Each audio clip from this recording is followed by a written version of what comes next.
चलिए साथियों शुरू करते हैं। नेक्स्ट चैप्टर है ग्लोब। ये कक्षा 6 का सेकंड चैप्टर है। ग्लोब, अक्षांश एवं देशांतर, लैटिट्यूड्स एंड लॉन्गिट्यूड्स। इस चैप्टर का जो पहला ही पैराग्राफ है, बहुत इंपॉर्टेंट लाइन लिखी है, आप अपनी बुक में देख सकते हैं। हमारी पृथ्वी गोलाकार नहीं है, स्टेटमेंट में सीधे सीधे, और यह उत्तर एवं दक्षिण ध्रुवों पर थोड़ी चपटी तथा मध्य में थोड़ी उभरी हुई है। ये दूसरा स्टेटमेंट। तो ये दोनों बातें क्वेश्चंस में आ सकती हैं। ध्यान देंगे कि हमारी पृथ्वी गोलाकार नहीं है, यह उत्तर एवं दक्षिण ध्रुवों पर थोड़ी चपटी तथा मध्य में थोड़ी उभरी हुई है, और जिसका आकार था जियोइड, जो हमने भू-आप शब्द पढ़ा था, पृथ्वी जैसा आकार। बहुत इंपॉर्टेंट लाइन है, इस पर अपना ध्यान देंगे। सिंपल सी है, सभी बच्चे जानते हैं। जब हम 6th क्लास में पूछते हैं तो सबका जवाब सही आता है, वो 5th से ही ये बातें जानकर आते हैं, लेकिन फिर भी एग्जाम के पॉइंट ऑफ व्यू से एक एक लाइन बहुत इंपॉर्टेंट है। नेक्स्ट टॉपिक है इसमें ग्लोब, कि आखिर ग्लोब क्या चीज़ है। और ग्लोब जैसा बुक में लिखा हुआ है एग्जैक्ट वैसा ही क्वेश्चन वहाँ आ चुका है और आता भी है। ग्लोब पृथ्वी का लघु रूप में एक वास्तविक प्रतिरूप है, वास्तविक प्रतिरूप है। अब ग्लोब विभिन्न आकार एवं प्रकार के हो सकते हैं। तो जो पहली लाइन है उस पर ध्यान दें। ग्लोब पृथ्वी का लघु रूप में एक वास्तविक प्रतिरूप है, ट्रू मॉडल है, मिनिएचर फॉर्म में। कैसा है? लघु रूप, वास्तविक प्रतिरूप, ट्रू मॉडल।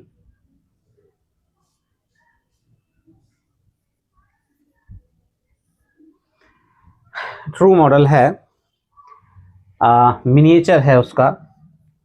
और ग्लोब क्या है? विभिन्न प्रकार के हो सकते हैं। ग्लोब कई प्रकार के हो सकते हैं। कैसे हो सकते हैं? ग्लोब बड़े हो सकते हैं, जो आसानी से एक स्थान से दूसरे स्थान नहीं ले जाए जा सकते। पॉकेट में रखने योग्य हो छोटे ग्लोब, तथा गुब्बारे जैसे ग्लोब जिनमें हवा भरी जा सकती है एवं आसानी से एक स्थान से दूसरे स्थान ले जाए जा सकते हैं। ग्लोब स्थिर नहीं होते हैं, इसे उसी प्रकार घुमाया जा सकता है जैसे कुम्हार का पहिया या लट्टू घूमता है। ग्लोब स्थिर नहीं होते हैं, ग्लोब स्थिर नहीं होते हैं। ध्यान दें, इन्हें घुमाया जा सकता है, ये स्थिर नहीं है, फिक्स नहीं है, इसे घुमाया जा सकता है जैसे कुम्हार का पहिया या लट्टू। देख रहे हैं, इस ग्लोब पर विभिन्न देशों, महाद्वीपों और महासागरों को उनके सही आकार में दिखाया जाता है, सही आकार में। बस इसके वर्ड में चेंजिंग की जा सकती है, वहाँ सही की जगह कुछ और वर्ड लिखा जा सकता है।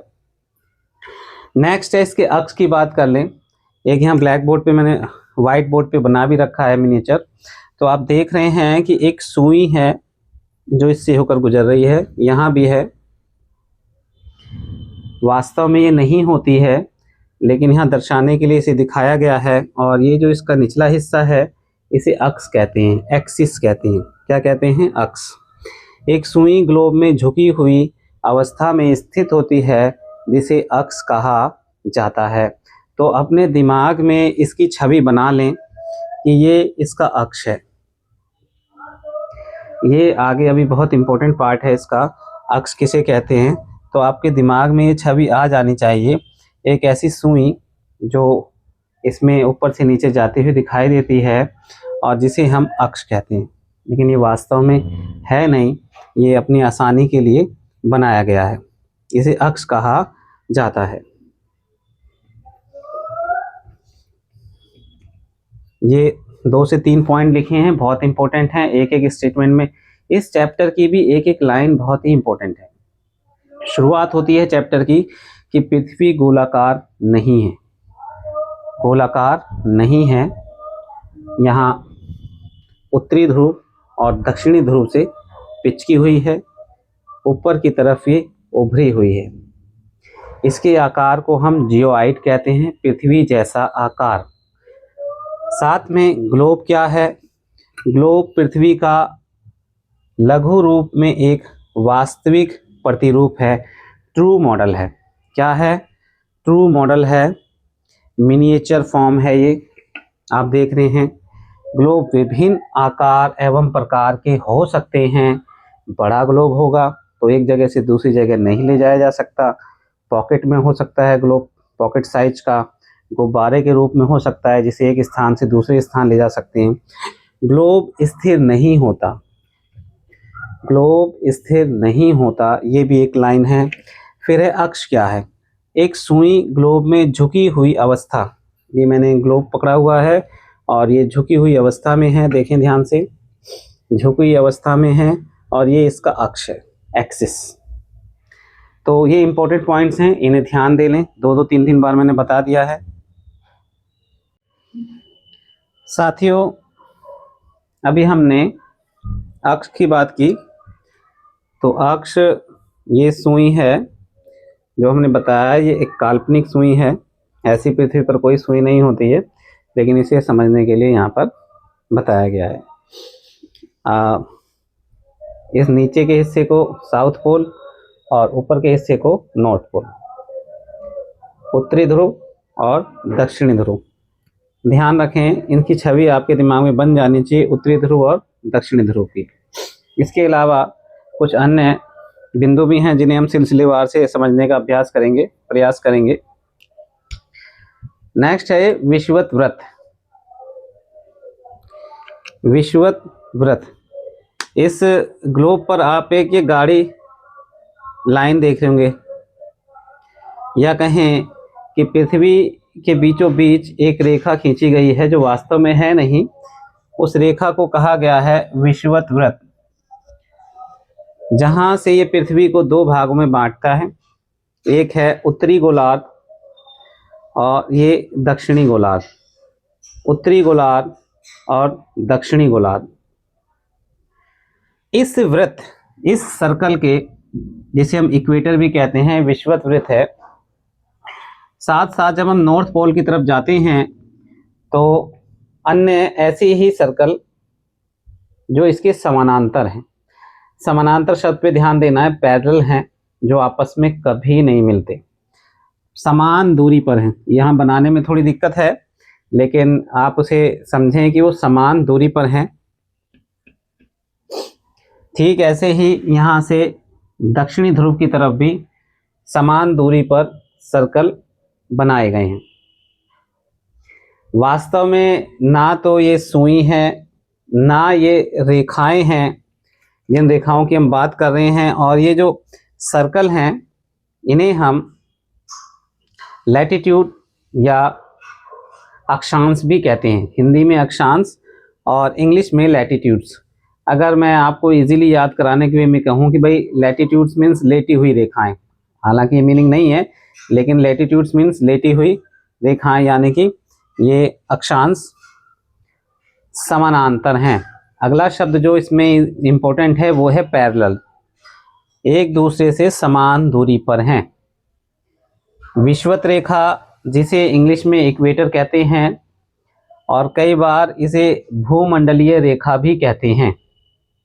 भूमंडलीय रेखा या भूमध्य सागरीय रेखा।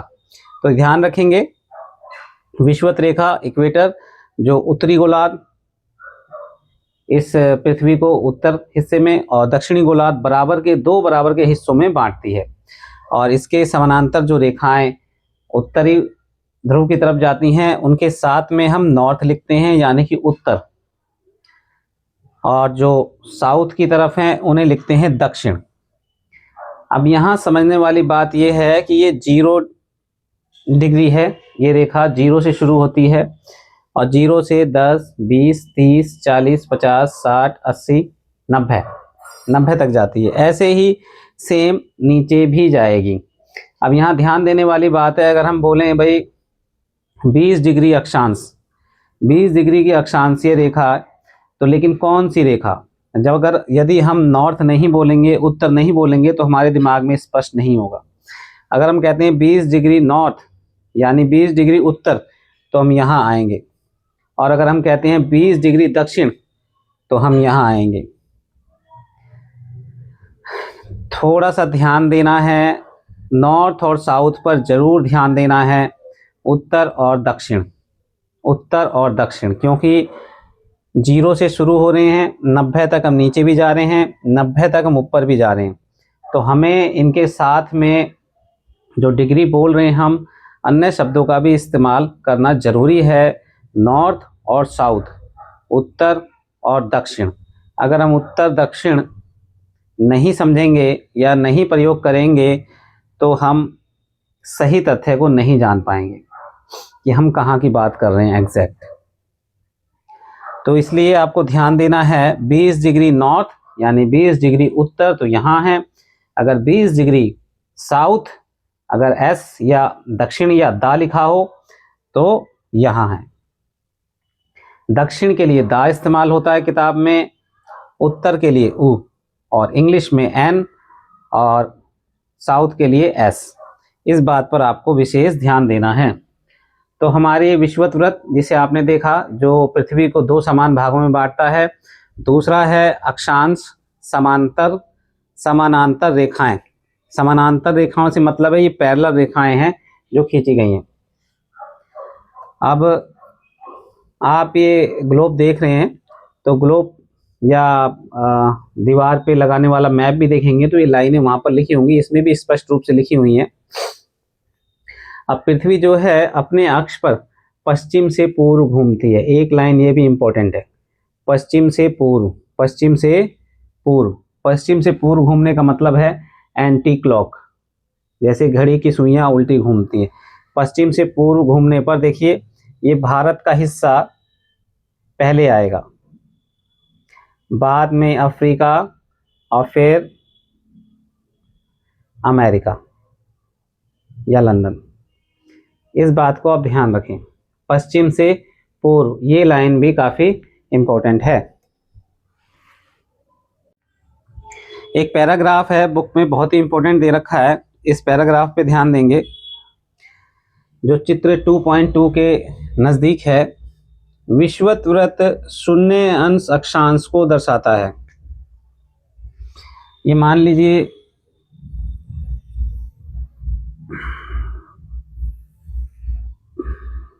0 डिग्री, 0 डिग्री है। क्योंकि विषुवत वृत्त से दोनों तरफ ध्रुवों के बीच की दूरी, यहाँ से ये दोनों ध्रुव, नॉर्थ पोल और ये साउथ पोल,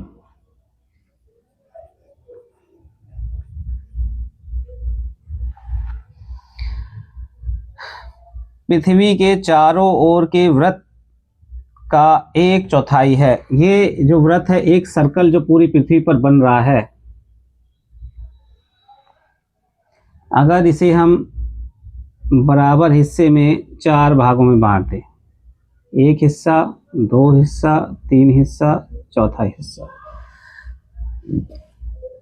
तो यहाँ ये चारों हिस्से बराबर हैं। तो इसका जो एक हिस्सा है ये, तो यहाँ से इसकी दूरी, इसकी बात हो रही है, 1/4 है, अतः इसका माप 360 अंश का 1/4, 360 का 1/4, 4 से डिवाइड कर देंगे तो ये 90 आएगा, 90 डिग्री। इस प्रकार 90 अंश उत्तरी अक्षांश उत्तर ध्रुव को दर्शाता है, और 90 अंश दक्षिणी अक्षांश दक्षिणी ध्रुव को दर्शाता है। ये साउथ पोल और नॉर्थ पोल 90 डिग्री। लाइन को ध्यान से समझें। विषुवत वृत्त शून्य अंश अक्षांश को दर्शाती है, क्योंकि विषुवत वृत्त से दोनों तरफ ध्रुवों के बीच की दूरी, ध्रुवों के बीच की दूरी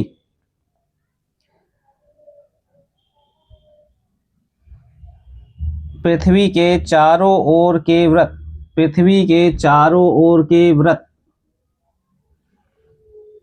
का 1/4 है। 1/4 आप ऐसे भी निकाल सकते हैं। तो इस प्रकार 360 डिग्री, असल में थोड़ा सा मैथमेटिकल भी है कि भाई ये एक बिंदी है और इसका अगर हम निकालें तो 180 डिग्री, आधा कर दें तो 90 डिग्री, 90 डिग्री यहाँ, 90 डिग्री यहाँ, और ठीक ऐसे ही अब इधर ले जाएं तो 90 डिग्री यहाँ।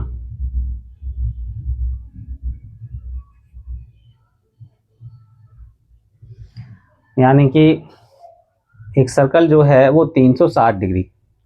और यहाँ हम बात कर रहे हैं विषुवत वृत्त के शून्य अंश अक्षांश से ध्रुवों की तरफ कितने डिग्री है, तो वो है 90 डिग्री।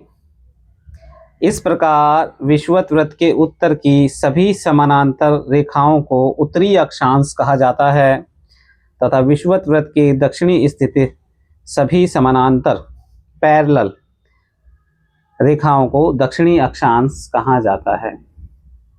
भाई रेखाओं को तो आप समझ गए कि ये अक्षांशीय रेखाएं हैं, ये विषुवत रेखा हो गई और इसके उधर ये पैरेलल,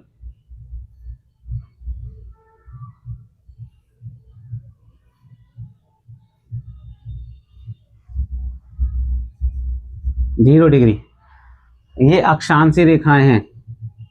लेकिन इन अक्षांशीय रेखाओं के साथ एक शब्द का हमेशा ध्यान रखें, वो है समानांतर। समान अंतर, समान अंतर का मतलब है जैसे रेल की दो पटरियां समान दूरी पर हैं, ये जाती जा रही हैं, ये कभी आपस में नहीं मिलेंगी, तो ये सर्कल बना रही हैं, तो ये सर्कल समान दूरी पर है पृथ्वी पर।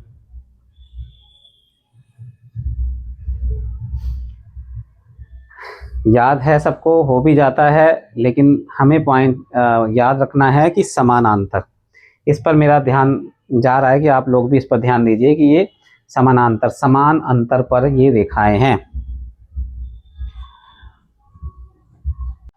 नेक्स्ट इंपॉर्टेंट टॉपिक है महत्वपूर्ण अक्षांश और समानांतर रेखाएं।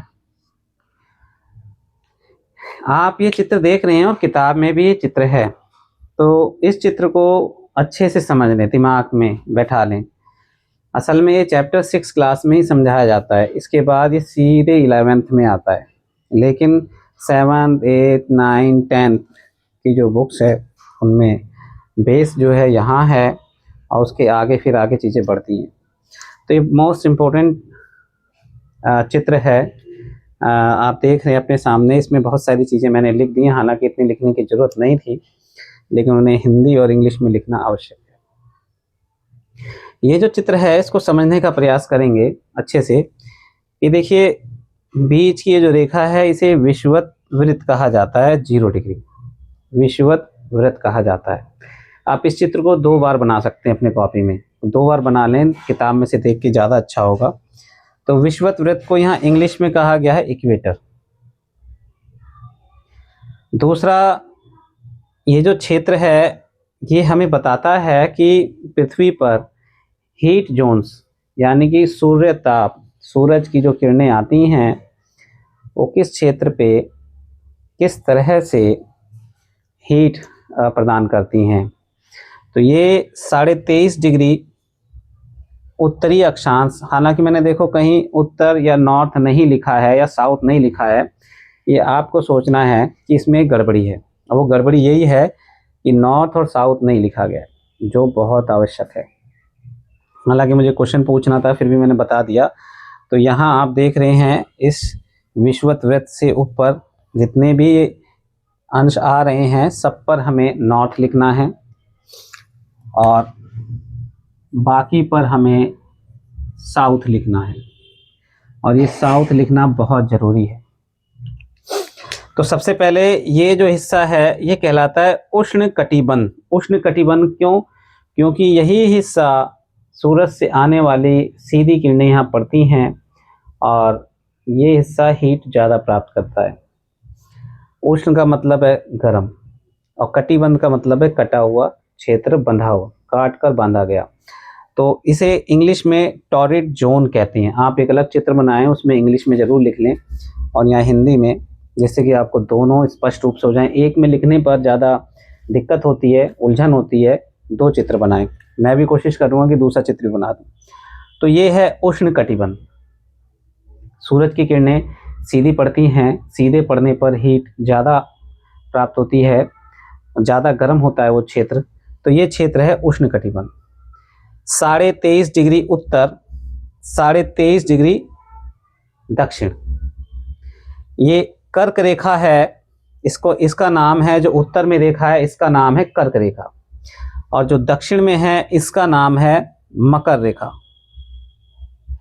इंग्लिश में इसे कहेंगे ट्रॉपिक ऑफ कैंसर, और इसे ट्रॉपिक ऑफ कैप्रिकॉन। मैं कोशिश करूंगा कि एक इंग्लिश का चित्र भी बना दूं अलग से। ये हिंदी और इंग्लिश दोनों मिक्स करना सही नहीं है, इसमें हमें अस्पष्ट हो रही हैं चीज़ें, लेकिन फिर भी यहाँ इसे समझ लेते हैं। कर्क रेखा नॉर्थ में 23.5 डिग्री, मकर रेखा 23.5 डिग्री दक्षिण में, इनके बीच का हिस्सा उष्ण कटिबंध कहलाता है। ये बहुत ज़रूरी है उष्ण कटिबंध को समझना। आगे जो जलवायु है इसी पर डिपेंड करती है, मानसून इसी पर डिपेंड करता है। सागरीय जल भी गर्म होता है, हवा भी गर्म होती है। हवा चलने के पीछे भी कारण है। पृथ्वी घूर्णन करेगी, सूर्य ताप प्राप्त होगा, ताप के प्राप्त होने से पानी गर्म और ठंडा होता है। ऐसी वायु भी गर्म और ठंडी होती है। और अगला जो चैप्टर है वो ये बताता है कि भाई जब सूरज पृथ्वी का परिक्रमण करता है चारों ओर, तो सर्दी और गर्मी मौसम में परिवर्तन क्यों आता है, तो उनके पीछे ये बहुत बड़ा हिस्सा इसका भी है। नेक्स्ट है कि ये जो यहाँ शीतोष्ण कटिबंध, कटिबंध नहीं लिखा, जगह कम थी, या जोन कह लें, टेम्परेट जोन कहते हैं इसे। यहाँ की तुलना में सूर्य ताप कम प्राप्त होता है। सूर्य की किरणें तिरछी पड़ती हैं, तिरछी पड़ने से यहाँ का क्षेत्र कम गर्म होता है। तो यहाँ सर्दी का माहौल है, लेकिन इतनी ज़्यादा सर्दी नहीं है कि सब कुछ जम जाए। इसके ऊपर फ्रिजिड जोन है, शीत, यहाँ जमा हुआ होगा, यहाँ सर्दी बहुत ज़्यादा है। तो ये शीत कटिबंध, शीतोष्ण कटिबंध, उष्ण कटिबंध। ठीक ऐसे ही इसके नीचे है शीतोष्ण कटिबंध, टेम्परेट जोन और शीत कटिबंध। तो 1 2 3 4 5, तो ये हमारे इम्पोर्टेंट कटिबंध हो गए 5। ध्यान रखेंगे, आपको ये याद रखना है। लेकिन इसमें सबसे इम्पोर्टेंट चीज़ ये भी है कि भाई आप नॉर्थ और साउथ का भी ध्यान रखें। 23.5 डिग्री रेखा से लेकर 23.5 डिग्री रेखा तक का बीच उष्ण कटिबंध कहलाता है। गलत स्टेटमेंट है, क्योंकि नॉर्थ और साउथ मैंने नहीं बोला। आप नॉर्थ और साउथ को बोलेंगे तो ज़्यादा इम्पोर्टेंट होगा। ये जो कर्क रेखा है भारत के बीचों बीच से होकर गुजरती है 8 राज्यों से। कक्षा 9 में आता है ये विषय। तो आधा हिस्सा उष्ण कटिबंधीय क्षेत्र में और आधा हिस्सा शीतोष्ण कटिबंधीय क्षेत्र में। अब इसका होता क्या है असर, कि ये जो रेखा है ऐसा नहीं है कि वहाँ से गुजर रही है। जब पृथ्वी भ्रमण करती है, जब हम बात करेंगे अगले चैप्टर में, तो वहाँ आपको समझ में आएगा कि इसका क्या असर पड़ता है। तो ये महत्वपूर्ण अक्षांश हैं, इनको आपको चित्र बना लें। पहले देखकर बनाएं, किताब में से देखकर, फिर बिना देखे बनाएं, और दिमाग में एकदम इनकी तस्वीर छाप लें। जैसे मम्मी डैडी, हस्बैंड वाइफ, बच्चों की, मकान की तस्वीर छपी होती है, ऐसे ही इस चित्र की तस्वीर भी आप छाप लें तो ज़्यादा इजी होगा। क्योंकि जो भी लिखा आएगा जैसे ही आप पढ़ेंगे तो आपके दिमाग में एक छवि बनेगी। ये कहाँ की बात हो रही है?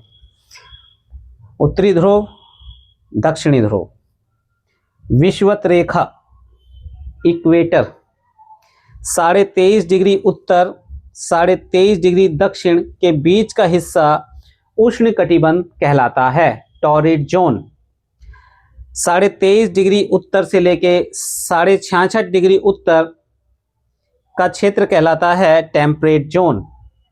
और फिर 66.5 से लेकर 90 डिग्री तक का हिस्सा फ्रिजिड जोन यानी कि शीत कटिबंध।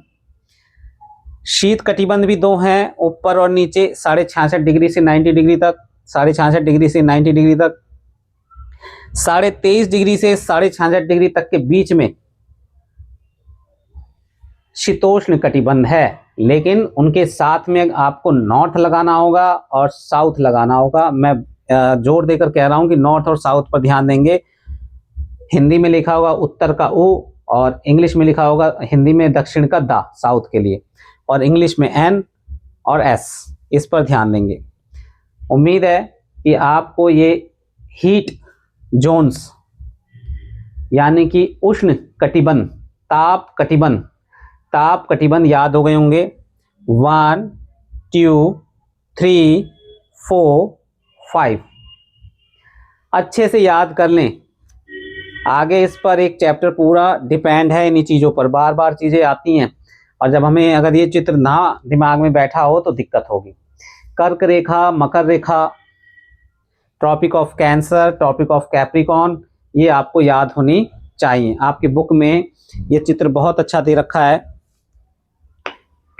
इंग्लिश की बुक हो चाहे हिंदी की। देखिए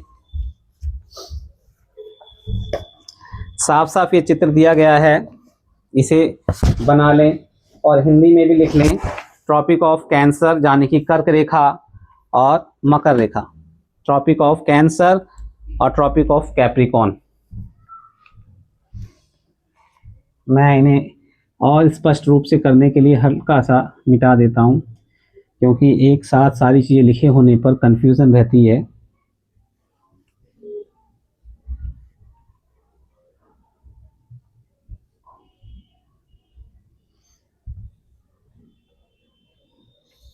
अब एक एक चीज को ध्यान से देखें।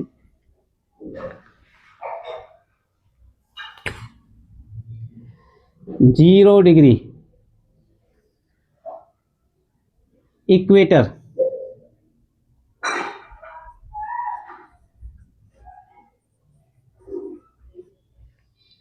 कर्क रेखा,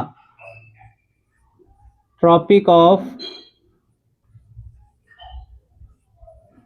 कैंसर, कर्क रेखा,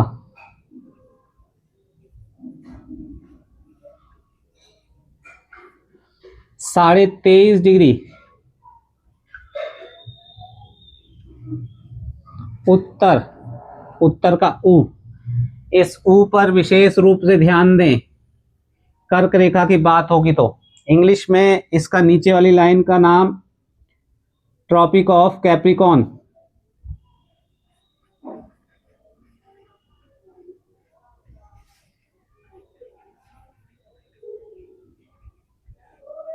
हिंदी में मकर रेखा।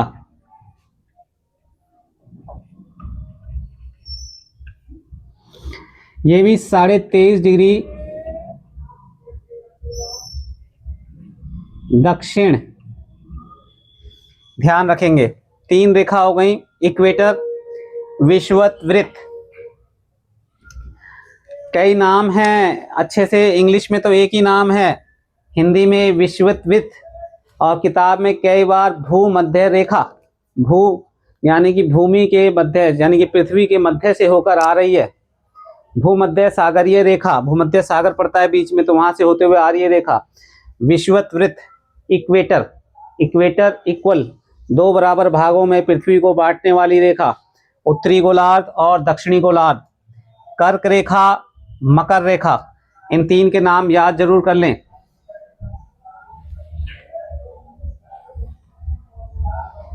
नेक्स्ट है ये जो 66.5 डिग्री है,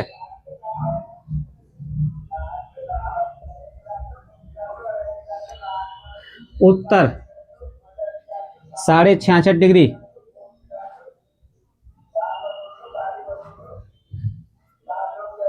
दक्षिण आर्कटिक सर्कल,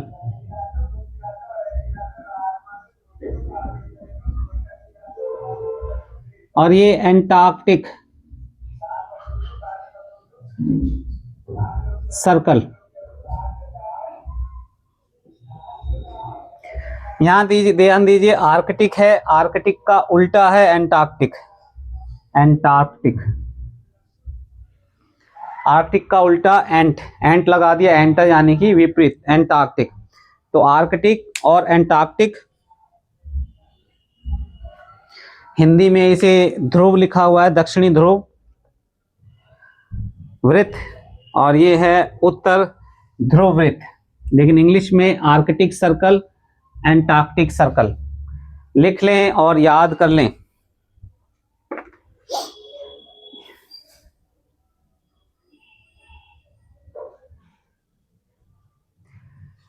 फिर से एक बार, equator, tropic of cancer, tropic of Capricorn, Hindi में याद करना है कर्क रेखा, मकर रेखा, लेकिन याद रखें 23.5 डिग्री उत्तर उ या एन, इंग्लिश का एन, 23.5 डिग्री द, दक्षिण का द, या एस, साउथ का एस। और ये पूरा जो कहलाता है जोन उष्ण कटिबंध, उष्ण का मतलब होता है गर्म, उष्ण का मतलब होता है गर्म, टोरिड जोन, इंग्लिश में आएगा टोरिड जोन, टोरिड जोन।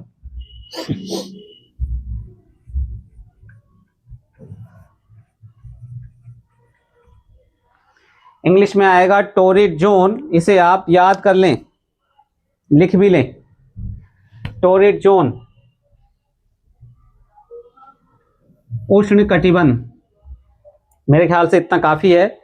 अगर स्पष्ट ना होगा तो आप कमेंट्स में लिख सकते हैं, मैं दोबारा कोशिश करूंगा इसे समझाने की। हो सकता है कि आप पढ़ के इसे और बेहतर तरीके से समझें, लेकिन इस चित्र को आपको याद करना जरूरी है, आगे कई चैप्टर इस पर डिपेंड हैं। हमने बात करी थी अक्षांश की, अक्षांश समानांतर रेखाएं, ये समानांतर वर्ड भी याद रखें, समान दूरी, जैसे ये पेन है, इस कैप की और इस पीछे वाले बीच की समान दूरी है, ये आपस में नहीं मिलेंगे, समान दूरी बनी रहेगी। तो ऐसे ही सर्कल बनाए गए हैं पृथ्वी पर, और ये काल्पनिक रेखाएं वास्तव में नहीं है, काल्पनिक रेखाएं हैं, वास्तव में नहीं है। इनको इंसानों ने अपनी जरूरत के हिसाब से बनाया है, और बहुत इंपॉर्टेंट रोल है किसी, आजकल तो इतना ज़्यादा इंपॉर्टेंट रोल है, किसी की एग्जैक्ट पोजीशन के लिए हम इनका इस्तेमाल करते हैं। अब तो सैटेलाइट के माध्यम से, फ़ोन के माध्यम से इनका बहुत ही ज़्यादा यूज़ हो रहा है। अगला टॉपिक है देशांतर, बहुत इंपॉर्टेंट टॉपिक है ये भी, देशांतर। इस चैप्टर को समझने के लिए आपकी बुक में एक चित्र भी दे रखा है, और मैंने इसे बनाने की कोशिश भी की है। ये देशांतर क्या है, तो यहां से शुरू होता है, किसी स्थान की स्थिति को बताने के लिए उस स्थान के अक्षांश के अतिरिक्त कुछ और जानकारियों की आवश्यकता होती है। भाई पृथ्वी पर अभी हमने देखा कि अक्षांशीय रेखाएं हैं, ये जो समानांतर हैं,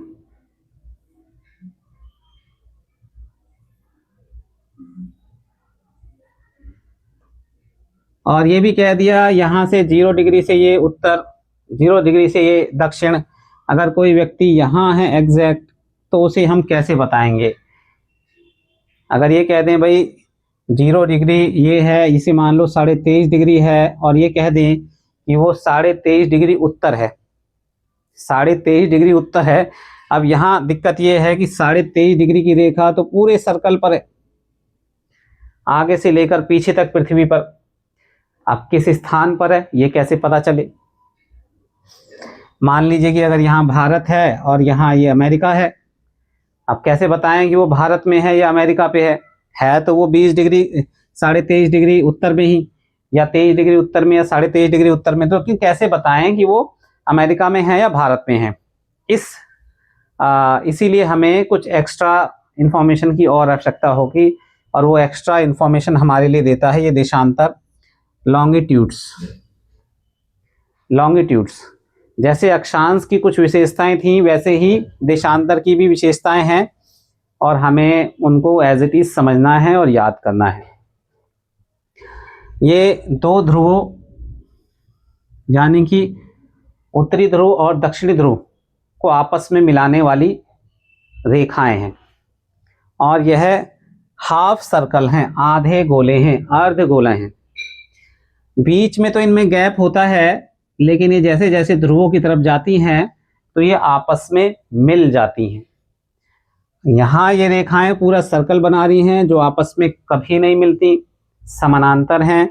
यहाँ ये रेखाएं आपस में मिल जाती हैं, एक स्थान पर आकर आपस में मिल जाती हैं। अब इनकी आवश्यकता क्यों है, इसको ऐसे समझिए कि ये ग्रिड सिस्टम है। यहाँ इन रेखाओं को हम नाम दे सकते हैं 1 2 3 4 5 A B C D। अगर कोई व्यक्ति या बच्चा यहाँ बैठा है तो हम सीधे सीधे बता सकते हैं कि वो चौथी लाइन में और बी वाली 4B में मिलेगा। हमें कहाँ मिलेगा? 4B में। ये ग्रिड सिस्टम है। अक्सर हॉलीवुड की मूवीज़ में जो पानी के अंदर जहाज चलते हैं तो उनकी स्क्रीन पे ऐसा ही ग्रिड सिस्टम बना होता है। तो ठीक ऐसे ही ग्रिड सिस्टम हमारी पृथ्वी पर भी अक्षांश और देशांतरीय रेखाओं के माध्यम से बनता है।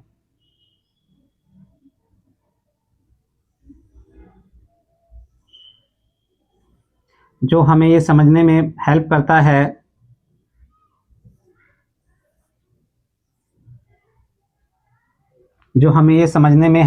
है कि कोई व्यक्ति या जगह या स्थान कहाँ पर स्थित है, एग्जैक्ट लोकेशन, उसकी एग्जैक्ट लोकेशन इस ग्रिड सिस्टम के माध्यम से हमें पता चलती है। हमारा जीपीएस सिस्टम, हमारे फ़ोन, ये भी इसी आधार पर लोकेशन का पता लगाते हैं। तो देशांतर बहुत इंपॉर्टेंट है। चलिए इसकी कुछ विशेषताओं को ध्यानपूर्वक पढ़ें।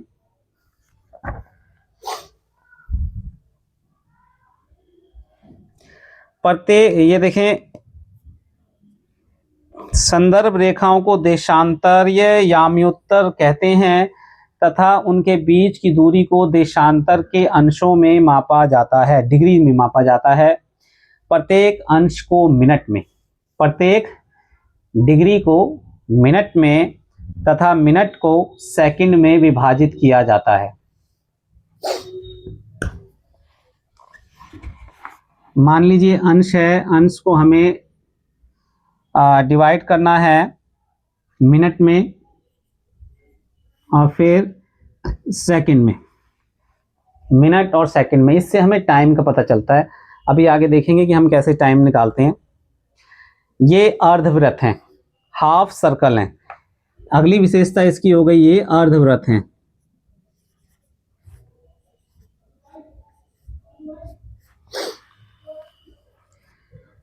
उनके बीच की दूरी ध्रुवों की तरफ बढ़ने पर घटती जाती है। ध्रुवों की तरफ बढ़ने पर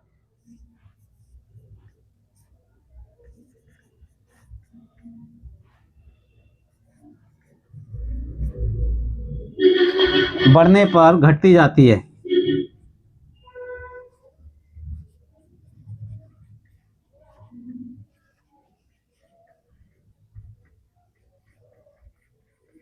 देखिए 1 2 3 ये विशेषताएं आप बुक में से एग्जैक्ट ऐसे ही लिख के याद कर लें।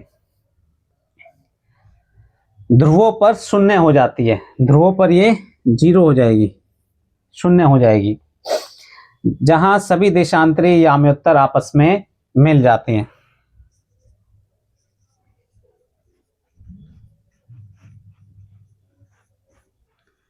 क्वेश्चन बहुत सारे बनते हैं, आपस में नहीं मिलती, ये कभी शून्य नहीं होते, ध्रुवों की तरफ ये समान रहती है, ये अर्धवृत्त की जगह पूरे वृत्त हैं,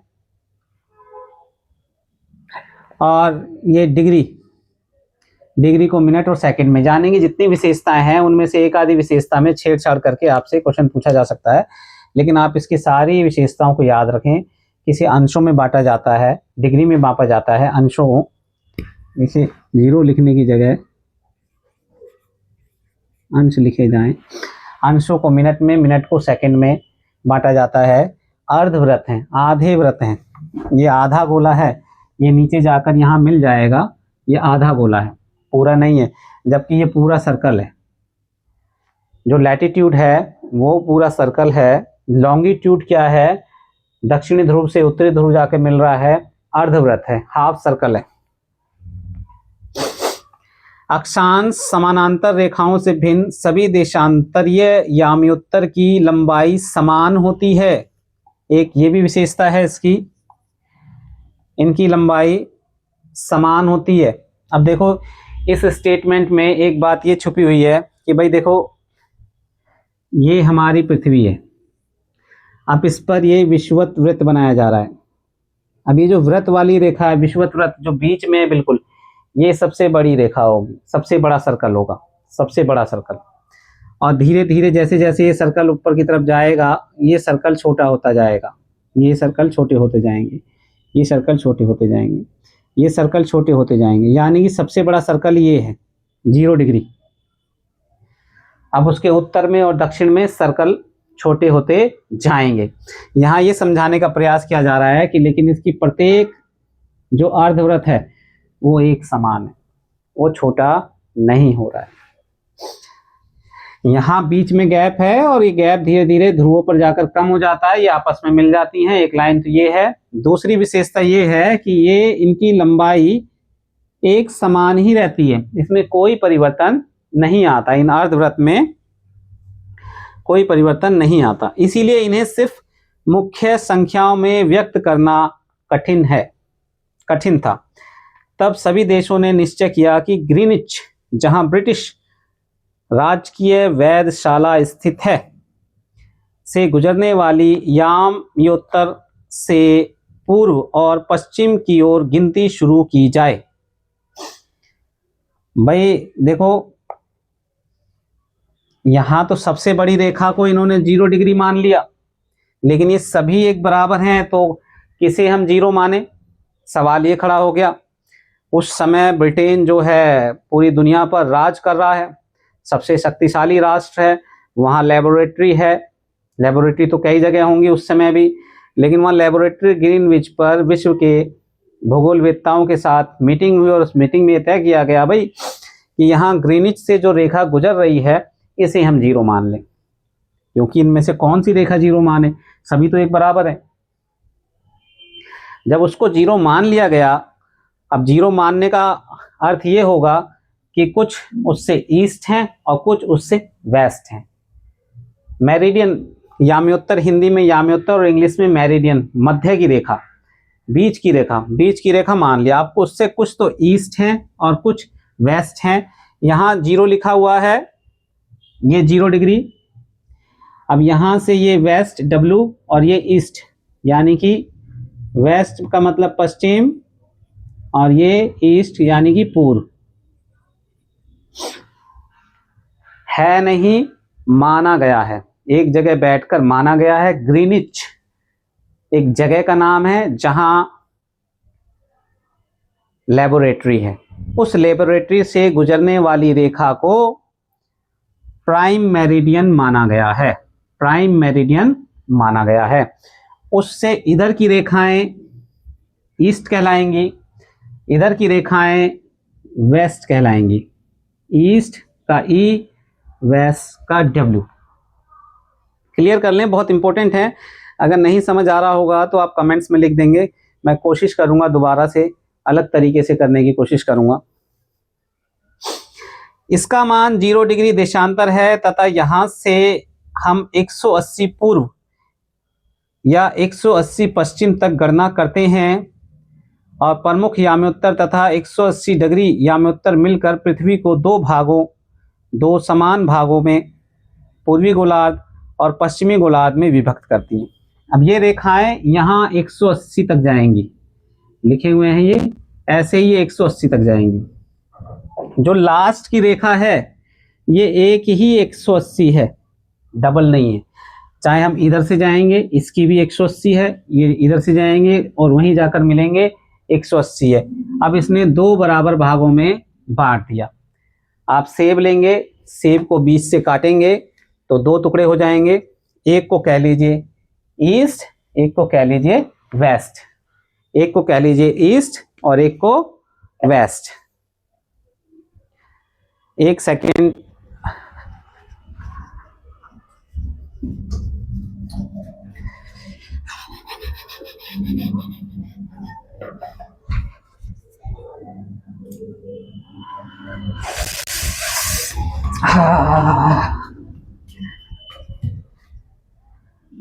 क्षमा चाहूंगा बीच में रोकने के लिए। ये देखिए, ये हिस्सा, इसको मैंने काटा। ये पृथ्वी को दो बराबर भागों में बांट रहा है। ये हिस्सा ईस्ट और ये हिस्सा वेस्ट आपस में मिलते हैं, ईस्ट और वेस्ट। ये बीच का 0 डिग्री प्राइम मेरिडियन, और लास्ट में ये रेखा जहां आकर मिल रही है 180 डिग्री। 180 की एक ही रेखा है, 180 की एक ही रेखा है।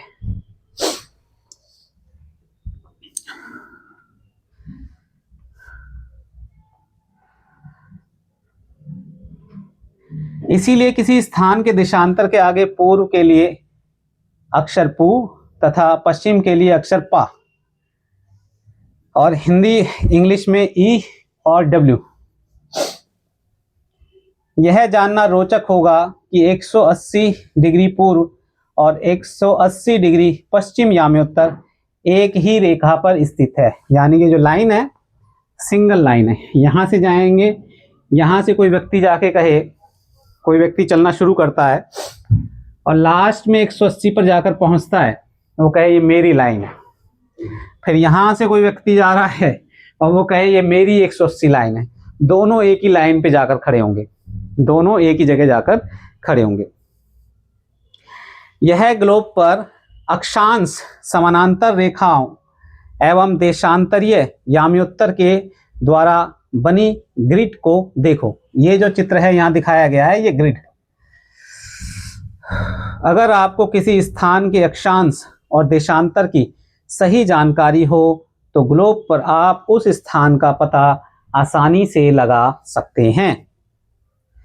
इसका एक उदाहरण यहाँ पर दिया गया है कि अगर हमें अक्षांश और देशांतरीय मान यदि पता है तो हम उसकी लोकेशन का पता लगा सकते हैं कि वो पृथ्वी के किस हिस्से पर स्थित है।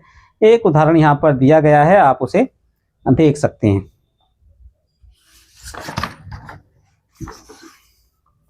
नेक्स्ट है विश्व के समय क्षेत्र, टाइम जोन, देशांतर और समय। बहुत इंपॉर्टेंट है, यहां से क्वेश्चन आता ही आता है।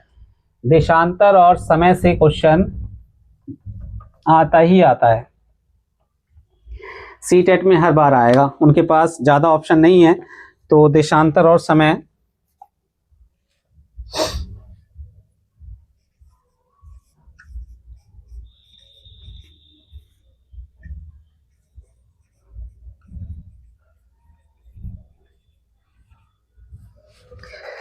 और ब्लैक बोर्ड पर ये चित्र बनाना भी संभव नहीं है अभी, तो इसीलिए मैं इस बुक की हेल्प लूँगा।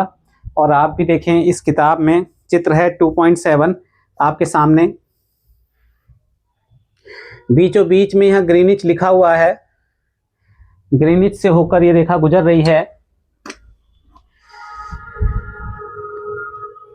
ये देखें,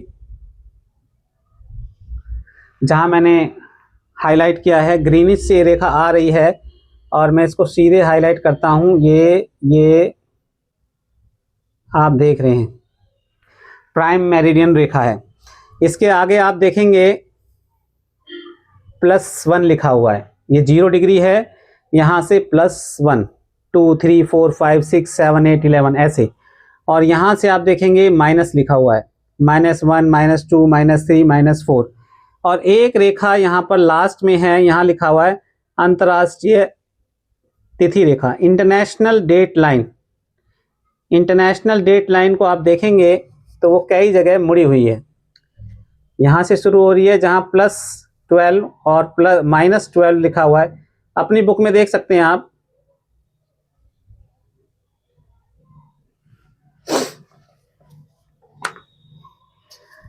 अब ये इस रेखा को और इस रेखा पे दोनों आप देखेंगे, यहाँ ये 0 डिग्री ग्रीनिच, लंदन में एक लेबोरेटरी जहां बैठकर ये डिसीजन लिया गया कि बीच की लाइन कौन सी होगी, क्योंकि सारी लाइन तो बराबर हैं उत्तर से दक्षिण, तो उन्होंने माना ये एक लाइन होगी, इससे टाइम का निर्धारण होगा, समय का। समय का कैसे निर्धारण होगा कि भाई पृथ्वी घूम रही है पश्चिम से पूर्व, वेस्ट टू ईस्ट, इस तरीके से।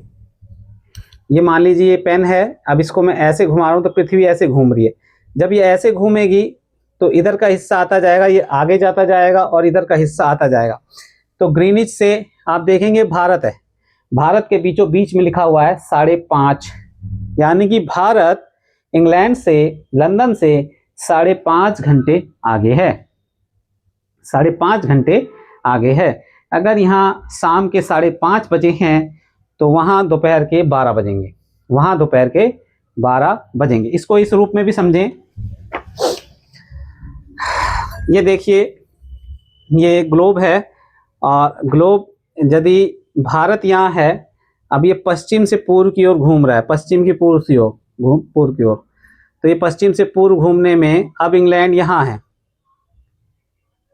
ये तो पहले भारत में वो समय आ रहा है और बाद में इंग्लैंड में 5.5 घंटे आगे है। तो यहाँ शाम के 5:30 बज चुके हैं और यहाँ अभी दोपहर के 12 बजेंगे। इस तरीके से ये टाइम जोन में इसे बांटा गया। अब टाइम जोन कैसे बांटा गया इसको भी देख लेते हैं। टाइम जोन कैसे बांटा गया है इसे भी देख लेते हैं। भाई पृथ्वी पे जो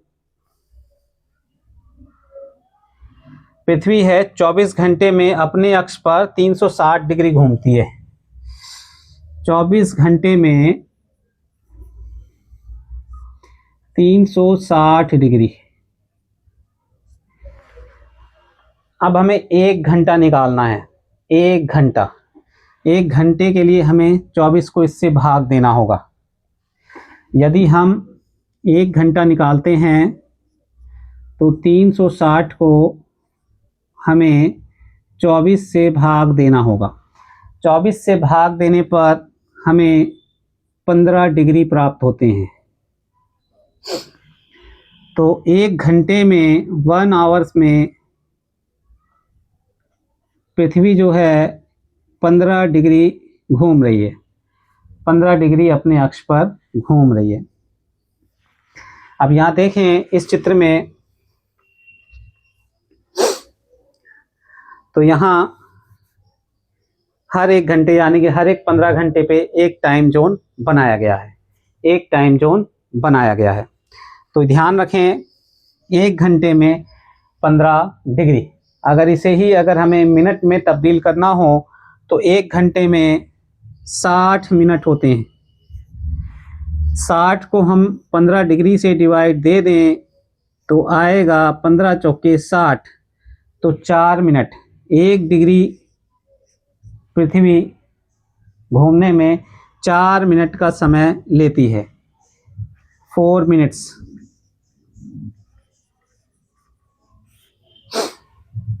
अब इसी को आप याद रखेंगे। अब यहाँ से ही क्वेश्चंस एग्जाम में आते हैं।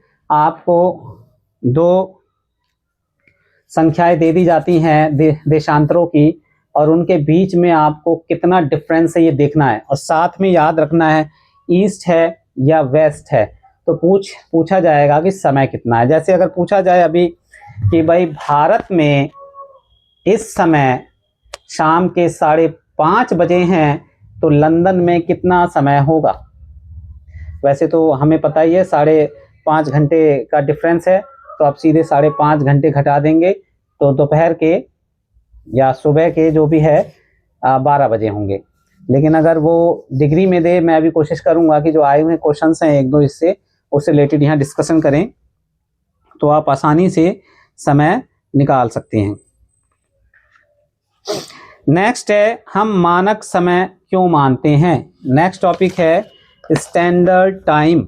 स्टैंडर्ड टाइम, स्टैंडर्ड टाइम वो है कि हमने एक स्टैंडर्ड बना दिया जिस पर हमारे देश की घड़ियां चलेंगी, जिस पर हमारे देश का समय चलेगा। और भारत में वो है 82.5 डिग्री पूर्व, 82.5 डिग्री पूर्व। मानक याम्योत्तर भारत का यानी कि स्टैंडर्ड टाइम है 82.5 डिग्री पूर्व, 82.5 डिग्री पूर्व।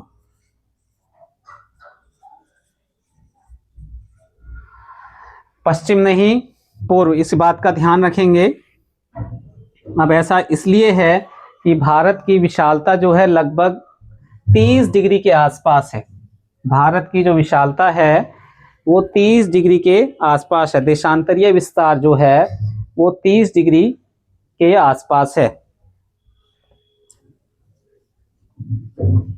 अब 30 डिग्री होने की वजह से 2 घंटे का अंतर, हमने कहा ना 15 डिग्री में 1 घंटा, 1 घंटे में 15 डिग्री, और अगर 30 डिग्री का डिफरेंस है, 30 डिग्री का डिफरेंस है तो 2 घंटे का अंतर आएगा।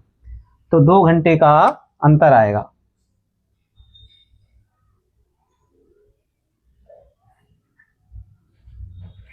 तो 2 घंटे का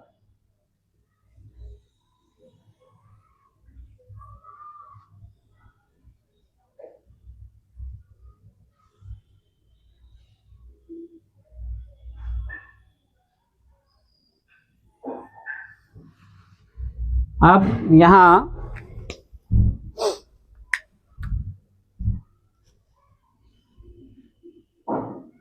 ये देशांतर जो टच कर रहा है और यहां जो देशांतर टच कर रहा है ये 68 पूर्व और ये 97 पूर्व, इन दोनों में जो डिफरेंस है लगभग 68, सॉरी, इन दोनों में जो डिफरेंस है लगभग वो 30 डिग्री के आसपास है। अब इस 30 डिग्री का मतलब है अगर हम 15 से डिवाइड करें तो 2 घंटे। अरुणाचल प्रदेश में अगर कोई व्यक्ति फ़ोन करे या बच्चा फ़ोन करे गुजरात के किसी बच्चे को, तो वो कहे कि अब मैं तो यहाँ शाम हो गई है और यहाँ 7 बज रहे हैं, तो यहाँ किसी बच्चे को वो 5 ही लगेंगे कि अभी 5 ही बजे हैं। तो इस तरीके से ये 2 घंटे का डिफरेंस है। और भारत में जो घड़ियाँ अगर 2 घंटे के डिफरेंस से होती तो 2 घड़ियाँ रखनी पड़ती हमें, हर दफ्तर में 2-2 घड़ी रखी होती, हमारी घड़ी के अंदर भी 2 घड़ियाँ घूम रही होती। तो अपने हमें इस सुविधा के लिए हमने एक अपना स्टैंडर्ड टाइम माना, मानक रेखा निर्धारित की, वो है 82.5 डिग्री पर।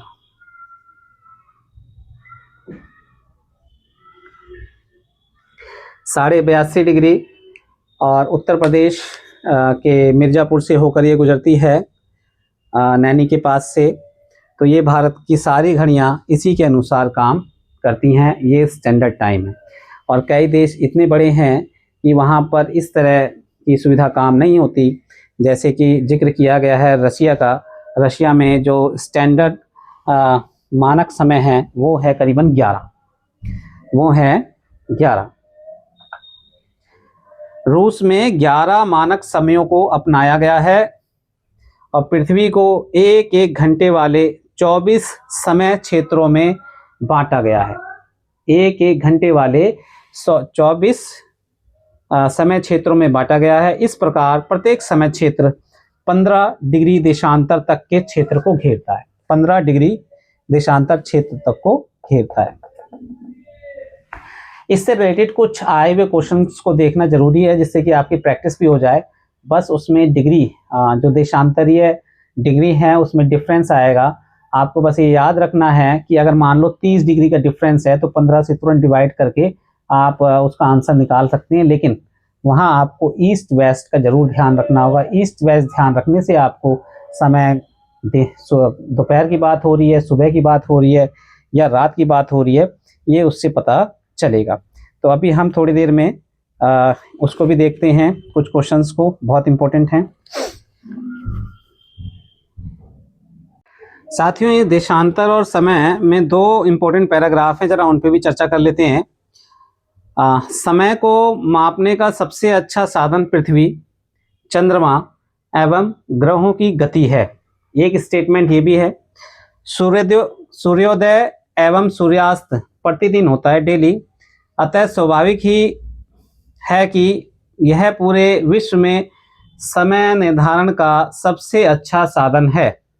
स्थानीय समय का अनुमान सूर्य के द्वारा बनने वाली परछाई से लगाया जा सकता है। जो दोपहर में सबसे छोटी और सूर्योदय तथा सूर्यास्त के समय सबसे लंबी होती है, और हमारे पूर्वज इसका प्रयोग करते आए हैं, और बल्कि पूरी दुनिया में ही। ग्रीनिच पर स्थित प्रमुख याम्योत्तर पर सूर्य जिस समय आकाश के सबसे ऊंचे बिंदु पर होगा, उस समय याम्योत्तर पर स्थित सभी स्थानों पर दोपहर होगी। सेम ही बात है जो हमने ऊपर के पैराग्राफ में पढ़ी और नीचे के पैराग्राफ में भी। आप चूंकि पृथ्वी पश्चिम से पूर्व की ओर चक्कर लगाती है, इस बात को ध्यान रखेंगे कि पृथ्वी पश्चिम से पूर्व की ओर चक्कर लगाती है, अतः वे स्थान जो ग्रीनिच के पूर्व में हैं उनका समय ग्रीनिच समय से आगे होगा, और जो पश्चिम में हैं उनका समय पीछे होगा। यहाँ इंडिया को लेता हूं मैं, और ग्रीनिच रेखा जो है वो यहाँ है, प्राइम मेरिडियन, 5.5 घंटे का डिफरेंस है।